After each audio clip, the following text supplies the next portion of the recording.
नाम से आप सभी का अभिनंदन करता हूँ। கர்த்தராகிய இயேசு கிறிஸ்துவின் நாமத்தினாலே வந்திருக்கிற எல்லாருக்கும் அன்பின் வாழ்த்துக்கள். जैसे कि आप सभी को पता है, इसे बोलने की ज़रूरत नहीं है कि हमारी रीति क्या है। நீங்கள் எல்லாரும் அறிந்திருக்கிறபடியாக இதை நான் சொல்றதற்கு அவசியம் இல்லை. நம்முடைய வழக்கம் என்ன என்று நீங்கள் அறிந்திருக்கீங்க. गहरी आराधना में जाने से पहले वचन के आधार पर परमेश्वर के गुण को अध्ययन करना। ஆழமான ஆராதனைக்கு செல்லும் முன்பதாக நம்முடைய தேவனுடைய வார்த்தையை நம்ம ஆராதிக்க வேண்டியிருக்கு. आज के अध्ययन के लिए आप मेरे साथ निकालिएगा இன்றைய நாளின் தியானத்திற்காகவும் என்னுடைய கூட திருப்பிக் கொள்ளுங்கள். यूहन्ना रचित सुसमाचार யோவானுடைய அதிகாரம் अध्याय 11 11வது அதிகாரம் 1 से लेकर हम लोग 45 वचन तक अध्ययन करने जा रहे हैं। வசனங்கள் 1 முதல் 45 வரை நாம் இன்றைக்கு தியானிக்க போகிறோம். यूहन्ना रचित सुसमाचार अध्याय 11 वचन 1 से लेकर 45। யோவான் எழுதின சுவிசேஷம் 11வது அதிகாரம் 1 முதல் 45 முடிய.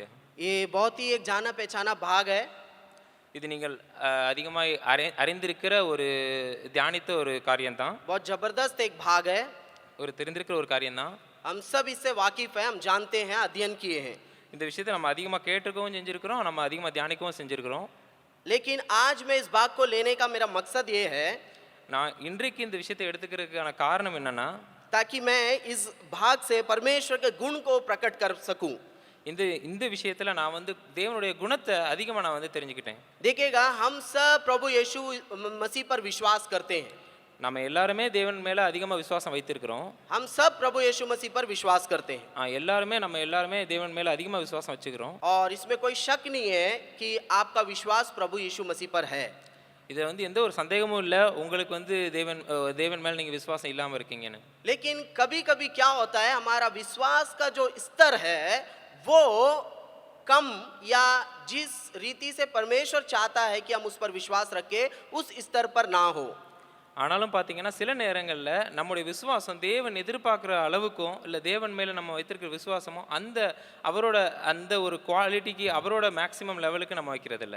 कभी कभी हम परमेश्वर को नापने में हम थोड़ा चूक जाते हैं। அதை நம்ம அளவீடு செய்கிறதுல நம்ம தோத்து போயிடுறோம். हम समझ नहीं पाते हैं कि हमारा परमेश्वर कितना सामर्थ्यशाली है, कितना पावरफुल है। அவர் எவ்வளவு வல்லமை உள்ள தேவன் என்பதை நம்ம மறந்து போயிடுறோம். जी, यहाँ पर देखिएगा, मैं यहाँ इस परमेश्वर के गुण को प्रकट करने के लिए इस भाग को लिया हूँ। தேவனுடைய குணத்தை நான் உங்களுக்கு தெரியப்படுத்துகிறதுக்கு இந்த விஷயத்தை நான் எடுத்திருக்கேன். और यदि मैं अपने आज के इस गुण का एक शीर्षक दूं तो वो इस प्रकार से होगा, परमेश्वर हमारे विश्वास के स्तर को बढ़ाने वाला परमेश्वर है। நம்முடைய விசுவாசத்தை அதிகப்படுத்துகிற தேவன். हाँ, उस दृष्टिकोण से हम इस भाग को देखने जा रहे हैं। அதே அந்த காரியத்தை இன்னும் அதிகமா இந்த விஷயத்தை நம்ம வச்சு பார்க்க போறோம். आप सभी को पता है यहाँ पर घटना क्या है। இந்த சம்பவத்தை பற்றி நம்ம எல்லாருக்குமே தெரிஞ்சிருக்கு. मार्ता, बेतनिया का रहने वाला मार्ता, मरियम, उसका भाई लाजर, इन तीनों का चारों तरफ घूमने वाला एक घटना है। மார்த்தாள், மரியாள், அப்புறம் அவங்களோட சகோதரர் லாசரு, இவங்க 3 பேரை பற்றி பெத்தனியா அப்படிங்கிற நகரத்தில் நடக்கிற ஒரு சம்பவம். और एक दिन क्या हो रहा है, लाजर बीमार है और उसकी बहन सूचना भेज रहा है प्रभु यीशु मसीह के पास कि लाजर जो है बीमार है, जल्दी से आ जाइए। ஒரு நாள் என்ன ஆகுது, லாசர் வியாதிப்பட்டு இருக்கிறான். அந்த நேரத்தில் அவனுடைய சகோதரி தேவனிடத்தில் ஒரு தகவல் அனுப்புறா, இந்த மாதிரி அவன் வியாதிப்பட்டு இருக்கிறான், தேவனை அழைத்து கொண்டு வா என்று. जी, सब आप जानते हैं, इसीलिए मैं थोड़ा सा कुछ वचनों को दिखा करके आगे ले जाऊंगा। अब जब प्रभु यीशु मसीह उस बात को सुन रहा है, நீங்க எல்லாரும் இந்த விஷயத்தை ரொம்ப அறிந்திருக்கிறதுனால நான் சில காரியங்களை மட்டும் நான் காண்பித்து கொடுத்து நான் முன்னேறி செல்ல விரும்புகிறேன். இந்த விஷயம் தேவனுடைய காதுகளுக்கு இந்த தகவல் போய் சேருது. 5 वचन को पढ़िएगा, 5 और 6 मैं पढ़ रहा हूँ, आप सुनिएगा ध्यान से। यीशु मार्ता और उसकी बहन और लाजर से प्रेम रखता था। फिर भी जब उसने सुना कि वह बीमार है तो जिस स्थान पर हुआ था वहाँ से 2 दिन और ठहर गया। 5 और 6 वचन வசனங்கள் 5 மற்றும் 6. இயேசு மார்த்தாளிடத்திலும் அவருடைய சகோதரனிடத்திலும் லாசருவிடத்திலும் அன்பாய் இருந்தார். அவன் வியாதியாய் இருக்கிறதாக அவர் கேள்விப்பட்ட போது தாம் இருந்த இடத்திலே பின்னும் 2 நாள் தங்கினார். ध्यान दीजिएगा यहाँ पर कि वचन इस प्रकार से कहता है कि यीशु मार्ता और उसकी बहन और लाजर से प्रेम रखता था, लेकिन भी वहाँ जहाँ पर था वो वहाँ 2 दिन और ठहर गया। இந்த இடத்துல நீங்க பாத்தீங்கன்னா உங்களுக்கே தெரியும், தேவன் மார்த்தாளிடத்திலும் மரியாளிடத்திலும் ரொம்ப அதிகமாக அன்பு கூர்ந்திருந்தார். ஆனாலும் அவர் வியாதிப்பட்டிருந்த பின்பும் இன்னும் அதிகமாக 2 நாட்கள் அவர் இருந்த இடத்திலே தங்கினார். और 2 दिन के बाद फिर प्रभु यीशु मसीह अपने चेलों से कहता है, चलो हम लोग चलेंगे, अभी यहूदिया को चलेंगे। 2 நாட்களுக்கு பின்பு தன்னுடைய சீஷர்களிடத்தில் சொல்றாரு, போகலாம், நம்ம இப்போ வந்து யூத தேசத்துக்கு நம்ம போகலாம் என்று சொல்லுகிறார். और जाते वक्त प्रभु यीशु मसीह वहाँ साफ भी कर दे रहा है कि अभी जो लाजर मर चुका है। वचन अगर आप पढ़ेंगे तो वहाँ पर लिखा हुआ है 14 वचन में 14 वर्स। அங்கிருந்து போகும்போதே தேவன் வந்து அவங்க இடத்துல சீஷர்களிடத்துல சொல்றாரு, இந்த லாசர் வந்து ஏற்கனவே மரித்து போனான் என்று. அந்த இதை வந்து நம்ம வந்து 14வது வசனத்துல பார்க்க முடியும். तब यीशु ने उनसे साफ साफ कह दिया लाजर मर गया है। அந்த இடத்துல தேவன் வந்து தெளிவா சொல்லியிருக்கிறாரு, லாசர் வந்து மரித்து போயிட்டான். लेकिन प्रभु यीशु मसीह 15 वचन में कुछ और बातों को वहाँ पर जोड़ रहा है। 15வது வசனத்துல நம்ம பார்த்தோம்னா தேவன் அதோட சேர்ந்து சில விஷயங்களையும் சில காரியங்களையும் சேர்த்து சொல்றாரு. 15 वचन में लिखा है, और मैं तुम्हारे कारण आनंदित हूँ कि मैं वहाँ ना था जिससे तुम विश्वास करो, परंतु अब आओ हम उसके पास चले। நான் அங்கே இராததினால் நீங்கள் விசுவாசம் உள்ளவர்கள் ஆகிறதற்கு எது உண்டென்று உங்கள் நிமித்தம் சந்தோஷப்படுகிறேன். देखिएगा, प्रभु यीशु मसीह इस बात से आनंदित है, अच्छा हुआ मैं वहाँ नहीं हूँ, इसीलिए वो आनंदित है। இயேசு கிறிஸ்து சொல்றாரு, நல்ல வேளை நீங்க இல்ல, அதனால நான் சந்தோஷப்படுறேன். क्योंकि हम सब जानते हैं यीशु मसीह का जो चेला है वो सब थोड़ा थोड़ा सा जो है अल्प विश्वासी करके यीशु मसीह उनको नाम दे के रखा हुआ है। தேவன் நிறைய இடத்துல அவரோட சீஷரை பத்தி சொல்றாரு, எல்லாருமே அற்ப விசுவாசிகளா இருக்கிறாரு. अल्प विश्वासी यानी विश्वास में कम, थोड़ा सा विश्वास। அற்ப விசுவாசிகள் என்று சொல்ல முடியாது, விசுவாசத்துல கொஞ்சம் குறைபட்டு இருக்கிறாங்க. इसीलिए यहाँ पर प्रभु यीशु मसीह जान रहा है मेरा चेलों का विश्वास का स्तर क्या है। அதனால தான் தேவன் அறிந்து கொள்ள விரும்புகிறார் என்னுடைய சீஷர்களுடைய விசுவாசம் என்னன்னு. अभी एक बहुत भयंकर बहुत बड़ी बात होने जा रहा है, लेकिन उससे पहले प्रभु यीशु मसीह उनको यहाँ पर उनका विश्वास का स्तर को थोड़ा सा वहाँ पर हमारे लिए या उनके लिए दर्शा रहा है। ஒரு ஆபத்தான ஒரு பயங்கரமான ஒரு காரியம் நடக்க போகுது. அதனால தான் தேவன் வந்து அவரோட சீஷர்களோட விசுவாசத்தின் அளவை வந்து சோதிக்க விரும்புகிறார். जैसे कि मैं आपसे कहा था कि मेरा जो आज का जो मैं परमेश्वर का जो गुण को दिखाने जा रहा हूँ वो ये है कि परमेश्वर हमारे विश्वास के स्तर को बढ़ाने वाला परमेश्वर है। நான் ஏற்கனவே சொன்னது போல நம்முடைய தேவன் வந்து நம்முடைய விசுவாசத்தை அதிகப்படுத்துகிற ஒரு தேவன். यहाँ 3 प्रकार का झुंड के विश्वास को मैं दिखाऊंगा। இந்த இடத்துல ஒரு 3 கூட்டத்தினருடைய விசுவாசத்தை பத்தி நான் உங்களுக்கு காட்டி கொடுக்க விரும்புறேன். पहला मैं बताया चेलों का विश्वास का स्तर। முதலாவதாக நான் சொன்னேன் சீஷர்களுடைய விசுவாசம். यहाँ पर प्रभु यीशु मसीह लाजर के विषय में जब कह रहे हैं, இந்த இடத்துல தேவன் எப்பொழுது லாசருடைய சம்பவத்தை பத்தி சொல்றாரோ उनके चेले उतना अधिक समझ नहीं पा रहे हैं कि क्या बोल रहा है। அவருடைய சீஷர்களை அதிகமா புரிந்து கொள்ள முடியல தேவன் இந்த இடத்துல என்ன சொல்ல விரும்புறாருன்னு. वो लाजर की मृत्यु के बारे में बीमारी के बारे में बात कर रहा है। லாசர் வந்து இறந்துட்டான்னு சொல்றாங்க, வியாதிப்பட்டிருக்கான்னு சொல்றாங்க. लेकिन चेले उस बात में ज्यादा ध्यान नहीं दे पा रहे हैं, बल्कि उनका उत्तर को देखिएगा। சீஷர்கள் அந்த இடத்துல அதிகமா ஒரு புரிந்து கொள்ள முடியல, அவங்களோட உள்ளார்ந்த காரியங்களை பாருங்க. 16 वचन इस प्रकार से लिखा है, 16வது வசனம் இப்படியாக சொல்லுகிறது. तब तोमा ने कहा जो दिदुमुस कहलाता है अपने साथी चेलों से कहा आओ हम भी उसके साथ मरने को चले। அப்பொழுது திதிமு எனப்பட்ட தோமா மற்ற சீஷர்களை நோக்கி அவரோட கூட மரிக்கும்படி நாமும் போவோம் வாருங்கள் என்றான். यहाँ देखिएगा प्रभु यीशु मसीह कुछ बातों को समझाने का प्रयास कर रहा है, चेले कुछ और ही दुनिया में है। தேவன் இந்த இடத்துல சொல்ல விரும்புகிற காரியம் வேற, ஆனா சீஷர்களோட புரிந்து கொள்ளுதல் வேற ஒரு உலகத்துல இருக்கு. देखिएगा उनके जवाब से पता होगा कि अभी वे लोग कहाँ पर है, बेतनिया जाना है, यहूदिया का जो प्रांत है वहाँ जाना है। அவருடைய பதில்ல இருந்தே உங்களுக்கு தெரிஞ்சிருக்கும் அவங்க போக வேண்டிய இடம் வந்து பெத்தனியா போக வேண்டியிருக்கு. यरूशलेम से बहुत ही निकट है बेतनिया नगर।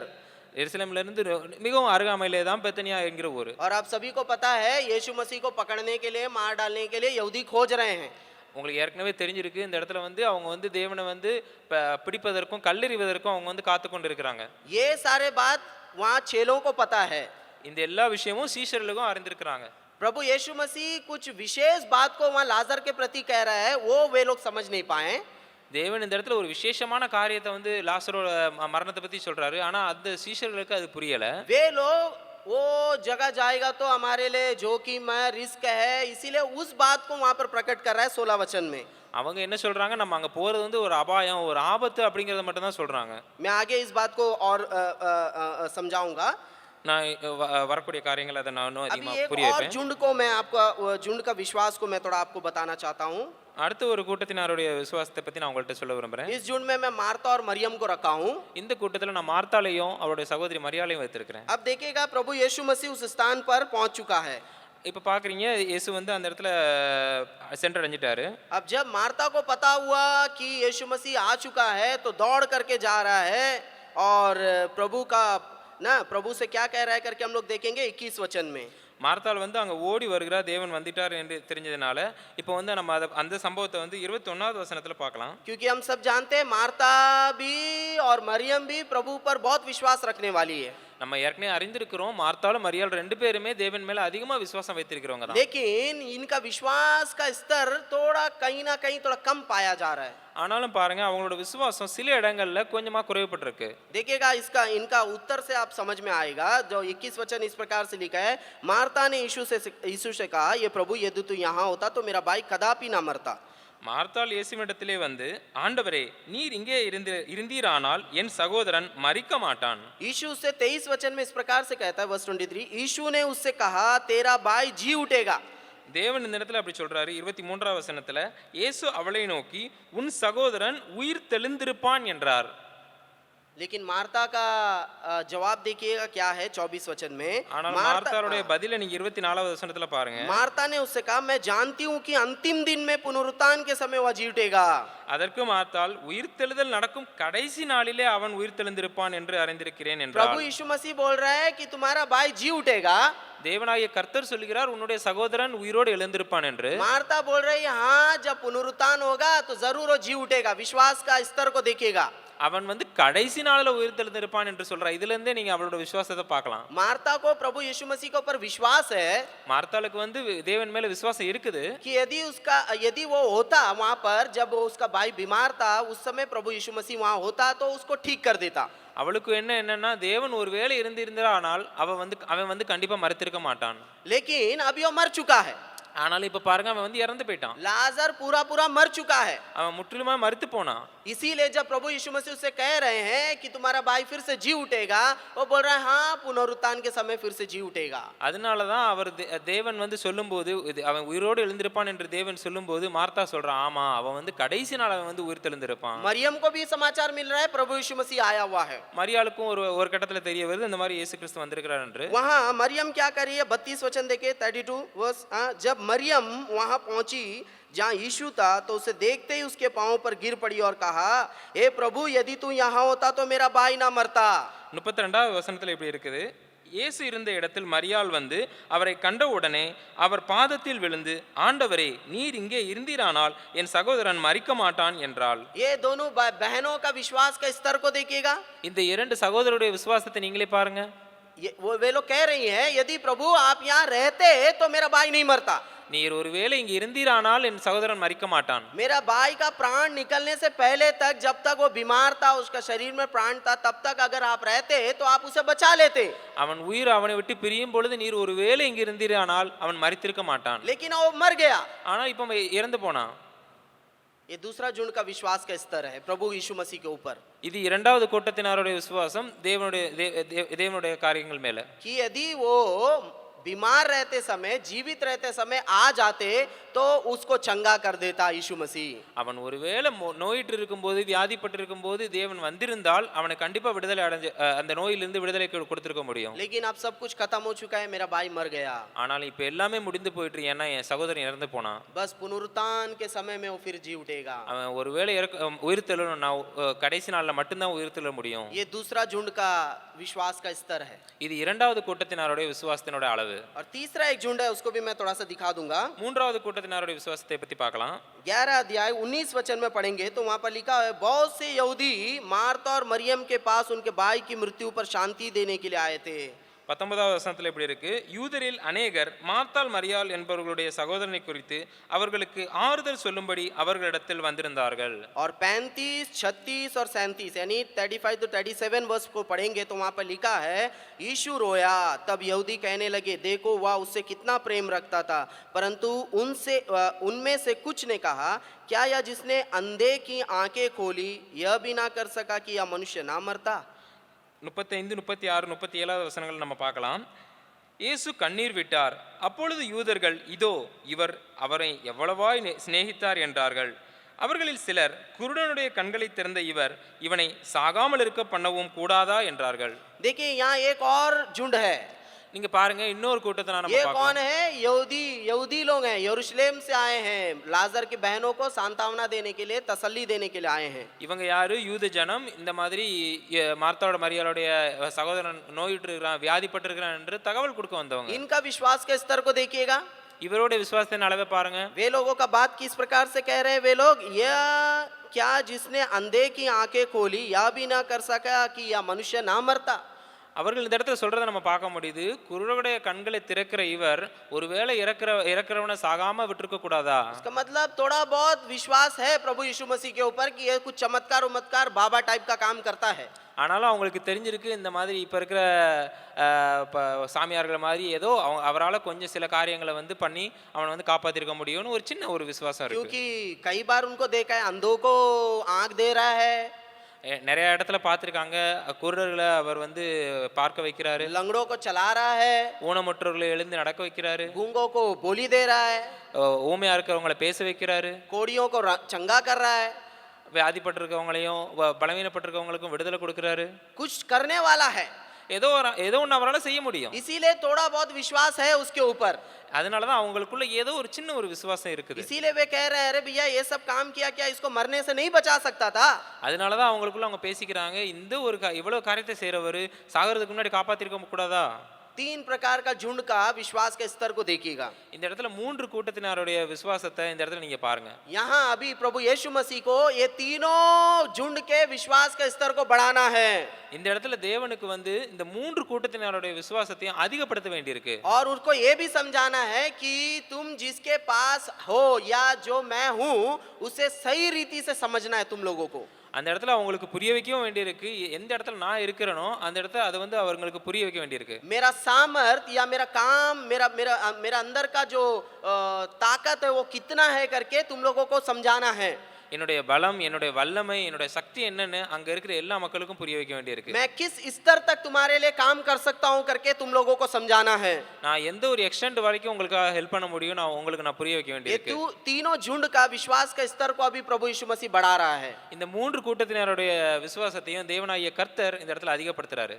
चाह रहा है कि उनका इस विश्वास का स्तर को बढ़ाएं।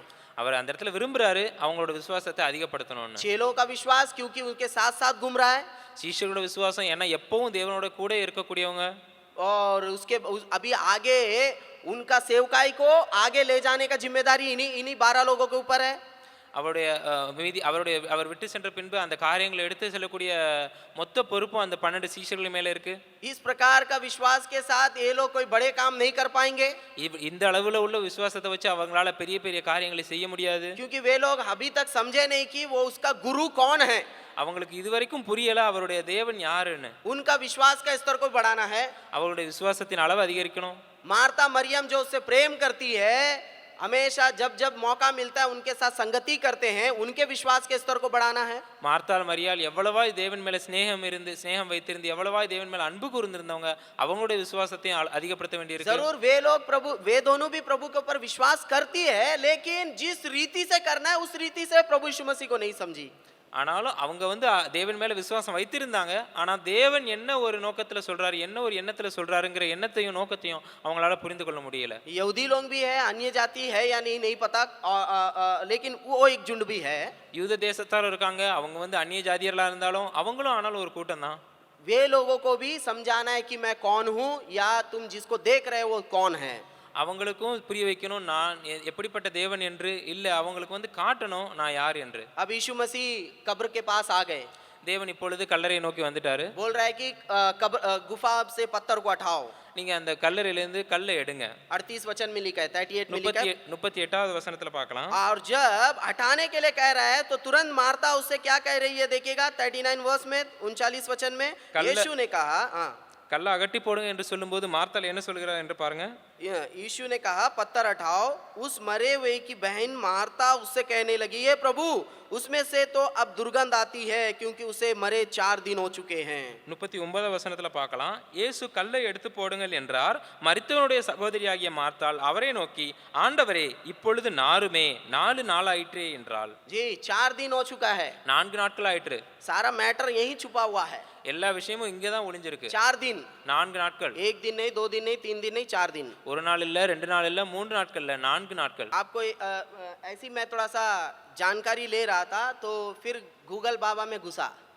நான் இந்த விஷயத்த நான் வந்து படிச்சிட்டு இருந்தேன். ஆனாலும் ஒரு சின்ன விஷயத்துக்காக நான் கூகுள ஓப்பன் பண்ணேன். तो वहाँ में एक जानकारी मुझे मिला, एक इंटरेस्टिंग एक फैक्ट वहाँ में देखने मिला। அதுல இருந்து எனக்கு ஒரு இன்ட்ரஸ்டிங் ஃபேக்ட் ஒன்னு கிடைச்சது. पुराने समय के लोग इस प्रकार से विश्वास करते थे। பண்டைய காலத்துல இப்படியாய் ஒரு விசுவாசம் இருந்துச்சு. कहाँ तक सही है मुझे नहीं पता, वहाँ में लिखा है लेकिन அந்த அளவுக்கு எவ்வளவு சரியா இருக்கும் என்று எனக்கு தெரியல. ஆனால் அப்படி இருக்குது கூகுள்ல. हाँ, पुराने लोगों का जो विश्वास था, जो एंशिएंट बिलीफ था, ஒரு பண்டைய காலத்துல விசுவாசம் இப்படி இருந்திருக்கு कि एक व्यक्ति का शरीर में मर करके 3 दिन तक आत्मा रहती है करके वहां पर उन लोगों का ऐसा विश्वास था। எந்த ஒரு மனிதனும் இறந்த பின்பும் கூட அவனுடைய சரீரத்துல 3 நாட்கள் அவனோட ஆத்மா அவனோட சரீரத்துல தங்கி இருக்கும் அப்படின்னு எழுதியிருந்தது. हाँ, ध्यान दीजिएगा, इसीलिए ना 3 दिन तक उनका मानना था, पूर्वजों का, पुराने लोगों का, कुछ यहूदियों का भी, इजरायली लोगों का भी मानना था कि एक व्यक्ति यदि मर जाता है तो 3 दिन तक उसके शरीर में प्राण रहने की संभावना है। நன்றாக கவனியுங்கள். இந்த இடத்துல ஆக்சுவலி அவங்க இறந்திருந்தாலும் கூட மரித்து போன பின்பும் கூட அவங்களோட சரீரத்துல ஆத்மாவானது 3 நாட்கள் இருக்கும் அப்படிங்கிறது அவங்களோட எண்ணமா இருக்குது. और अन्य जाति लोगों का इस प्रकार से एक विचार था, एक विश्वास था அந்நிய ஜாதி மக்களும் யூத தேச மக்களுக்கும் அப்படி ஒரு எண்ணம் இருந்துச்சு कि यदि एक व्यक्ति मर जाता है எப்போ ஒரு மனுஷன் இறந்து போறானோ तो एक ईश्वर यदि उसको जिंदा करना है तो 3 दिन के अंदर ही जिंदा करेगा। ஒருவேளை அவர்களுடைய தேவன் அதை அவர் இறந்து போன மனுஷனை உயிரோடு எழுப்பணும்னா 3 நாட்களுக்குள்ள தான் அதை செய்ய முடியும். समझ में आ रहा है ना? உங்களுக்கு புரியுது? 3 दिन के अंदर 2 प्रकार का विश्वास है वहां में, पौराणिक विश्वास है कि यदि एक मनुष्य मर जाता है तो उसके अंदर 3 दिन तक प्राण रह सकता है, और दूसरा कि यदि एक ईश्वर एक मनुष्य को जीवित करना है तो 3 दिन के अंदर ही जीवित करेगा, अगर वो 3 दिन से ज्यादा हो गया तो ईश्वर जीवित नहीं करेगा। இந்த இடத்துல நம்ம இரண்டு விஷயங்களை கவனிக்க முடியுது. முதல் விஷயம் என்னன்னா, ஒருவேளை மனுஷன் மரித்து போனான்னா அவனோட சரீரத்துல 3 நாட்கள் அவனோட ஆத்மா அவனோட சரீரத்துல இருக்கும். இரண்டாவது என்னன்னா, ஒருவேளை அந்நிய ஜாதியருடைய தேவன் வந்து அவங்கள உயிரோட எழுப்பணும்னா, இறந்து போன மனுஷனை எழுப்பணும்னா 3 நாட்களுக்குள்ள மட்டும்தான் அவங்களால எழுப்ப முடியும். अभी देखिए यीशु मसीह वहां कितना दिन इंतजार किया, कितना दिन लगा दिया? இந்த இடத்துல நீங்க பார்க்க முடியும் தேவன் எத்தனை நாள் கழிச்சு அங்க வந்தாரு? 4 दिन. 4 நாட்கள். 4 दिन, अगर वो 3 दिन में जाता ना, 4 நாட்கள், ஒருவேளை அவர் 3 நாட்கள்ல போயிருந்தா जा करके अगर जीवित भी कर देता लाजर को, அவர் 3 நாட்கள்ல போய் லாசரு உயிரோடு எழுப்பியிருந்தாலும் கூட, तो ये 2 तरह का जो बिलीफ है, जो विश्वास है ना, वो लोगों को क्या करता, बोलता ना तो 3 दिन में कोई भी जीवित कर सकता है, क्योंकि उस प्रकार का एक विश्वास था। இந்த இரண்டு வகையான விசுவாசத்தை பத்தி நம்ம பார்த்தோம் இல்லையா? அந்த மாதிரி அவங்களோட எண்ணம் எப்படி போயிருந்திருக்கும்? 3 நாட்களுக்குள்ள எந்த தேவனா இருந்தாலும் அவனை வந்து எந்த ஒரு மனுஷனை, மரித்த மனுஷனை உயிரோடு எழுப்பியிருக்க முடியும். प्रभु यीशु मसीह को सबको समझाना है कि मैं कौन हूँ भैया। இந்த இடத்துல இயேசு கிறிஸ்துவுக்கு எல்லாருக்கும் புரிய வைக்க வேண்டியிருக்கு நான் யார் என்று. तुम जो जैसा सोच रहे हो ना वैसा मैं नहीं हूँ। நீங்க நினைக்கிற மாதிரியான ஒரு தேவன் வந்து நான் இல்ல. अरे 12 क्या बोलते हैं, अल्प विश्वासी से चेला, मैं तुम लोग जैसा सोच रहा हूँ ना वैसा मैं नहीं हूँ। என்னுடைய அற்ப விசுவாசிகளே, என்னோட அற்ப சீஷர்களே, 12 சீஷர்களே, நீங்க நினைக்கிற அளவுக்கு நான் ஒன்றும் சாதாரண ஆள் கிடையாது. ये मुझसे प्रेम करने वाली मार्ता मरियम, तुम जैसा मुझे देख रही हो ना वैसा ईश्वर नहीं हूँ, वैसा प्रभु मैं नहीं हूँ। என்னிடத்தில் அன்பு கூறுகிற மார்த்தாலே, மரியாளே, நீ பார்க்கிற மாதிரியான சாதாரண தேவன் நான் இல்ல. और जो यहूदी देख रहे हैं, अन्य जाति देख रहे हैं, मैं कोई बाबा नहीं हूँ। யூத ஜனங்களே, நீங்க பாக்குற மாதிரி போலிய சாமியார் ஒண்ணு நான் கிடையாது. हाँ, जो जैसे राह में चलता है चंगा कर देता है, आग दे देता है, ये करता है, कोई बाबा नहीं हूँ मैं।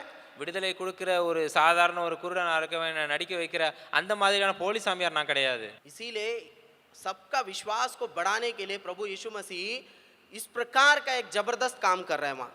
அந்த இடத்துல அவங்க எல்லாருடைய விசுவாசத்தை அதிகப்படுத்தும்படியாய் ஒரு தேவன் ஒரு வல்லமையான ஒரு காரியத்தை செய்யறாரு.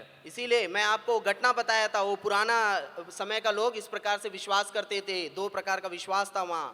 அதனால தான் அந்த காரியத்தை நான் சொன்னேன். பண்டைய காலங்கள்ல இந்த மாதிரியான ஒரு 2 விசுவாசத்தை மக்கள் வச்சிருந்தாங்க. अभी मर करके 4 दिन हो गया, இப்பொழுது மரித்து போய் 4 நாட்கள் ஆயிற்று. किसी तरह का विश्वास वहाँ काम नहीं आएगा, पुराना विश्वास कोई काम नहीं आएगा, क्योंकि 4 दिन हो गया मरकर। அவங்க நினைச்சிட்டு இருக்க அந்தபடியான 2 விசுவாசங்கள் வேலை செய்யாது, ஏன்னா 4 நாட்கள் ஆயிட்டு.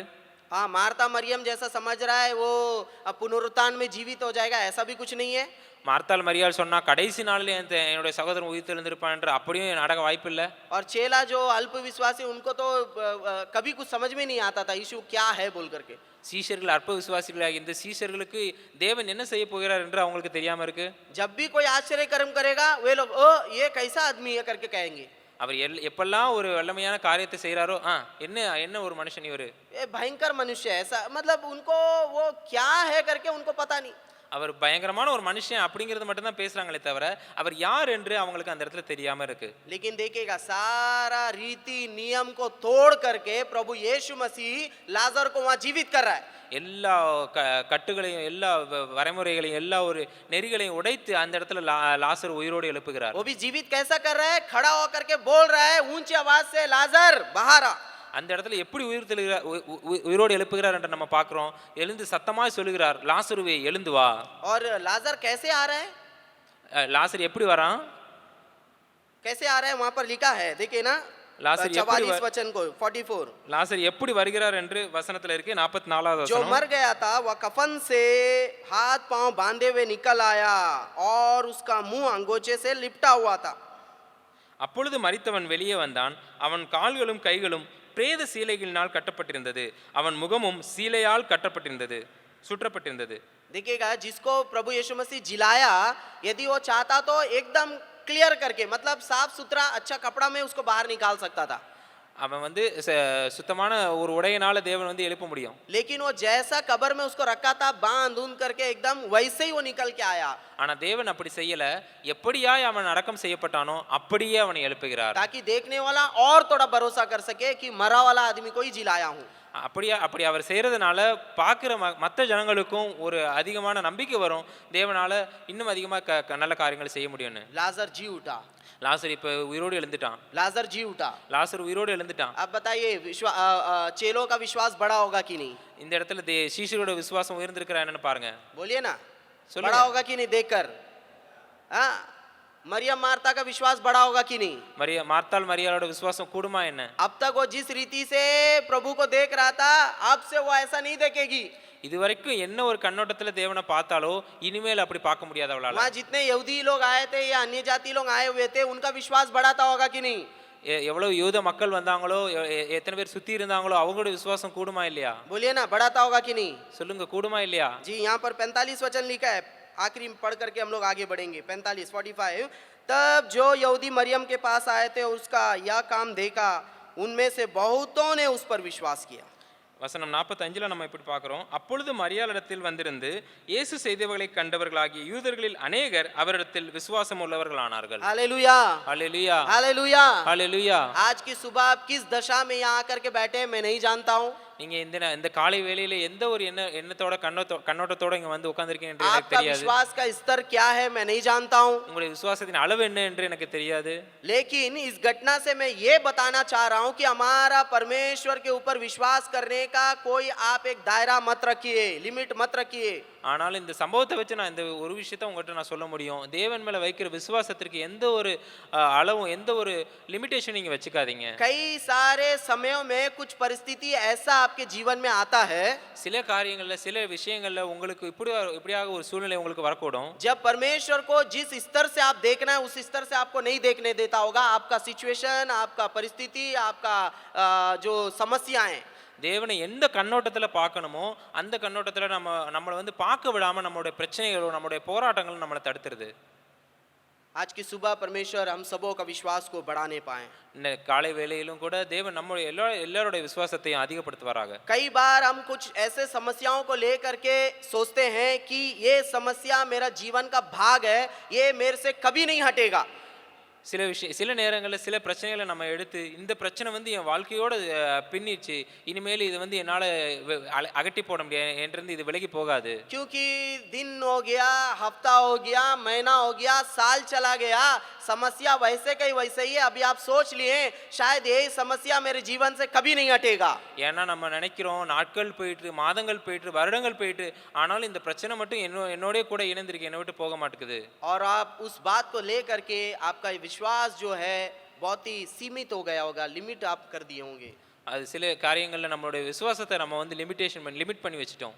लेकिन आज की सुबह परमेश्वर हमारी आंखों को खोलने पाए। ஆனால் இந்த காலை வேளையில தேவன் நம்முடைய கண்களை திறப்பாராக. वो कौन परमेश्वर, वो कैसा परमेश्वर है? அவர் எப்படிப்பட்ட தேவன்? हमारे विश्वास के स्तर को बढ़ाने वाला परमेश्वर है। நம்முடைய விசுவாசத்தின் அளவை அதிகப்படுத்துகிற ஒரு தேவன். कई समयों में उन्होंने आपके विश्वास को बढ़ाने का प्रयास किए होंगे। நிறைய வேளைகளிலேயும் அவர் நம்முடைய விசுவாசத்தை அதிகப்படுத்துவதற்கு முயற்சி செய்திருப்பார். कई ऐसा परिस्थिति में से प्रभु ने आपको निकाला होगा जहां आपका सोच से अधिक उसने आपके जीवन में कार्य किए होंगे। அநேக காரியங்களிலும் நம்முடைய எதிர்பார்ப்புகளையும் தாண்டி நம்முடைய எண்ணங்களையும் தாண்டி அவர் பெரிய காரியங்களை செய்திருக்கலாம். लेकिन तब भी समय जाते जाते जाते आपका विश्वास धीमा धीमा धीमा धीरे धीरे धीरे कम होते अभी जा रहा है। அதை பார்த்த பின்பும் கூட நமக்கு நேரம் ஆக ஆக ஆக நம்முடைய விசுவாசமும் குறைஞ்சிக்கிட்டே போயிருச்சு. आज की सुबह हम उस परमेश्वर की आराधना करने आए हैं। இந்த காலை வேளையிலும் நம்முடைய தேவனை நம்ம ஆராதிக்க வந்திருக்கிறோம். हम अपने विश्वास को बढ़ाएंगे। நம்முடைய விசுவாசத்தை நம்ம அதிகரிக்கலாம். हम सोचेंगे समझेंगे कि हमारा परमेश्वर हमारे लिए सब कुछ कर सकता है। நாம் யோசிப்போம், நம்ம வந்து புரிந்து கொள்வோம், நம்முடைய தேவன் நமக்காக எதையும் செய்து முடிப்பார். किसी ने इस प्रकार से कहा था இப்படியாக ஒருத்தர் சொல்லியிருந்தாரு, कि ऐसा कोई समस्या नहीं है इस धरती में, இந்த இப்படியாக ஒரு பிரச்சனை இந்த உலகத்துல இல்ல, ऐसा कोई समस्या नहीं है इस धरती में இப்படியாக ஒரு போராட்டம் பிரச்சனையும் இந்த உலகத்திலே जिसका கிடையாது. हल स्वर्ग में ना हो। யாருக்கெல்லாம் சொல்யூஷன் வந்து பரலோகத்துல இருக்கோ அவங்களுக்கு வந்து பிரச்சனைகள் இந்த உலகத்துல கிடையாது. दुनिया में नहीं है। हमारे पास बहुत सारा समस्या रहता है ना, ऐसा कोई समस्या इस दुनिया में नहीं है जो स्वर्ग में हल या यीशु हल नहीं कर सके या सॉल्व नहीं कर सके ना। आप लोग समझ गए होंगे, काफी है। आइए हम सब खड़े हो जाए।